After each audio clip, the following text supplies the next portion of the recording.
வணக்கம் நண்பர்களே. காலையிலே எழுந்துச்சு நம்ம கொல்லைக்கு கிளம்பியாச்சு. போகிற வழியிலே ஒரு லெமன் டீயை போட்டுட்டு அப்படியே சன்ரைஸை ரசிச்சுட்டே அந்த லெமன் டீயை குடிக்கும்போது இருக்கிற சுகம் இருக்கே, அப்படி தான் இருந்துச்சு நண்பர்களே. அப்படியே நம்ம கொல்லைக்கு ரீச் ஆகிட்டு இன்றைக்கி டே ஃபுல்லாக நம்ம கொல்லையில தான் நம்ம இருக்க போகிறோம். ஏன்னா இன்றைக்கி நம்ம தண்ணி பாய்ச்ச போகிறோம் நண்பர்களே. நிலத்துல சுத்தமாக ஈரப்பதமே இல்லை. ஈரப்பதம் இல்லாமல் இருந்துச்சுன்னா செடி காஞ்சு போயிடும். அதனால இன்னைக்கு தண்ணி பாய்ச்ச வந்துட்டோம். காலையில் நம்ம 6 மணிக்கு தண்ணி மோட்டரை போட்டு தண்ணி பாய்ச்ச ஆரம்பித்தோம்னா சாயங்காலம் 6 மணிக்கு மேலே ஆயிரும் தண்ணி பாய்ஞ்சு முடியவே. காலையிலேருந்து தண்ணி பாய்ச்சி ஒரு வழியாக கடைசி வாய்க்கால் தண்ணி பாஞ்சிட்டு இருந்துச்சு நண்பர்களே. பாஞ்சிட்டு இருக்கப்ப மேகமெல்லாம் சூழ்ந்துக்கிட்டு அப்படியே மழை வர மாதிரி இருக்கு. ஆனால் மத்தியானம் கொஞ்சம் அது மாதிரி இருந்தால் கூட ஏதோ நல்லா இருந்திருக்கும். மத்தியானம் கொஞ்சம் மழை பெஞ்சா கூட நல்லா இருந்திருக்கும். ஆனால் மத்தியானம் வெயில் போலன்னு போவந்துட்டு சாயந்தரம் இது மாதிரி இருந்துச்சு நண்பர்களே. மத்தியானம் அடித்த வெயிலுக்கு அப்படியே இப்போ ஜில்லுன்னு காற்றடிச்சிச்சா. அந்த காற்றை நல்லா ஃபீல் பண்ணிட்டு அப்படியே அங்கே நின்றுட்டு இருந்த நண்பர்களே.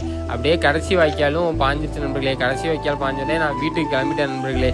எது பண்ணுறா இருந்தாலும் என்ஜாய் பண்ணி பண்ணுங்கள், மகிழ்ச்சியாக இருங்க. வரட்டா மாமே.